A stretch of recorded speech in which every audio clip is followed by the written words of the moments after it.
तो रोज की अनगिनत खबरें और सब एक दूसरे से बिल्कुल अलग। ऐसे में इस जानकारी के सैलाब में कोई मतलब निकाला तो निकाला कैसे जाए। अक्सर ऐसा ही महसूस होता है ना? हर दिन की खबरें एक उलझी हुई पहेली की तरह लगती हैं। अब जरा इन पर एक नजर डालिए। पहली बार में तो इनमें कोई कनेक्शन ही नहीं दिखता। एक तरफ बिजनेस की बड़ी खबर है तो दूसरी तरफ राजनीति में हलचल। फिर देखिए क्राइम, कोई पारिवारिक झगड़ा और यहाँ तक कि स्टूडेंट्स के एग्जाम रिजल्ट्स भी। ये सब एक साथ थोड़ा ज्यादा नहीं लगता? लेकिन क्या हो अगर हम इन अलग अलग टुकड़ों को एक साथ जोड़कर एक बड़ी तस्वीर बनाने की कोशिश करें। चलिए इन खबरों को एक मोज़ैक की तरह देखते हैं, जहां हर टुकड़ा अपनी जगह पर फिट बैठता है। ठीक है, तो चलिए इन टुकड़ों को जोड़ना शुरू करते हैं। हम सबसे पहले बात करेंगे खबरों की इस बाढ़ की, फिर सत्ता, राजनीति और न्याय की, उसके बाद आर्थिक इंजन, समाज का आईना और आखिर में कुछ व्यक्तिगत कहानियों पर भी नजर डालेंगे। तो सबसे पहला कदम क्या है? बस इस बात को मानना कि हाँ, जानकारी का एक सैलाब है। ये समझना कि हमें हर दिन कितनी अलग-अलग तरह की सूचनाओं का सामना करना पड़ता है। तो चलिए अब पहली बड़ी कैटेगरी की तरफ बढ़ते हैं। ये वो खबरें हैं जो देश और राज्यों में पावर के स्ट्रक्चर को बनाती बिगाड़ती हैं, जो तय करती हैं कि देश किस दिशा में जाएगा।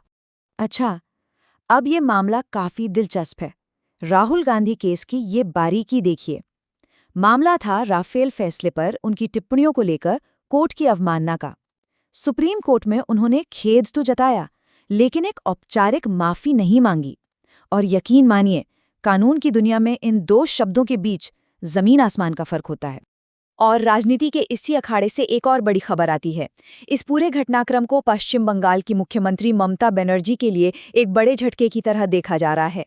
सीबीआई ने राजीव कुमार पर सबूतों से छेड़छाड़ का आरोप लगाया था और अब तक बस गिरफ्तारी से मिली सुरक्षा ही उन्हें बचा रही थी। चलिए अब राजनीति के मैदान से निकलकर जरा फाइनेंस की दुनिया पर नजर डालते हैं। एक बड़ी बिजनेस रिपोर्ट आई है, उस पर बात करते हैं। 26%! ये एक बड़ा नंबर है। ये आंकड़ा नेस्ले इंडिया के मुनाफे में हुई बढ़ोतरी को दिखाता है। कंपनी ने चौथी तिमाही में रिकॉर्ड बिक्री की, जो कि दिखाता है कि अर्थव्यवस्था का एक हिस्सा मजबूती से काम कर रहा है। तो कॉर्पोरेट वर्ल्ड से निकलकर अब उन खबरों की तरफ चलते हैं जो सामाजिक मुद्दों और आपसी संघर्षों को दिखाती हैं। ये वो कहानियां हैं जो अक्सर पब्लिक में सामने आ जाती हैं। एक तरह से ये खबरें समाज का आईना होती हैं। ये जो नंबर है 6, ये उन 6 महिलाओं का है जिन्हें बेंगलोर में एक वेश्यावृत्ति रैकेट का भंडाफोड़ होने पर बचाया गया।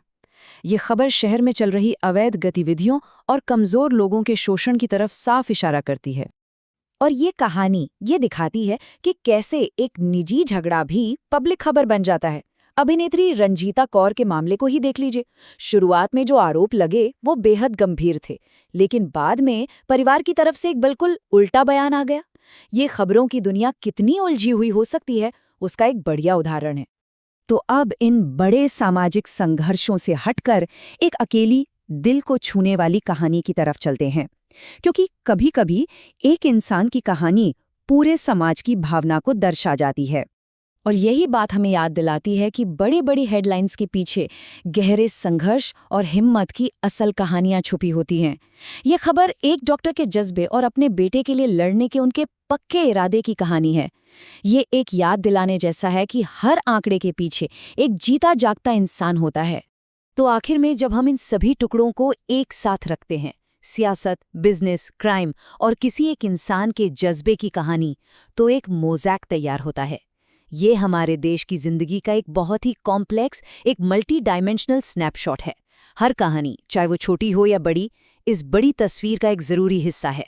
तो अगली बार जब न्यूज़ फीड पर नजर जाए तो इन टुकड़ों को जोड़ने की कोशिश जरूर कीजिएगा। जरा सोचिएगा कि ये बिखरी हुई जानकारी मिलकर आखिर कौन सी बड़ी कहानी कह रही है।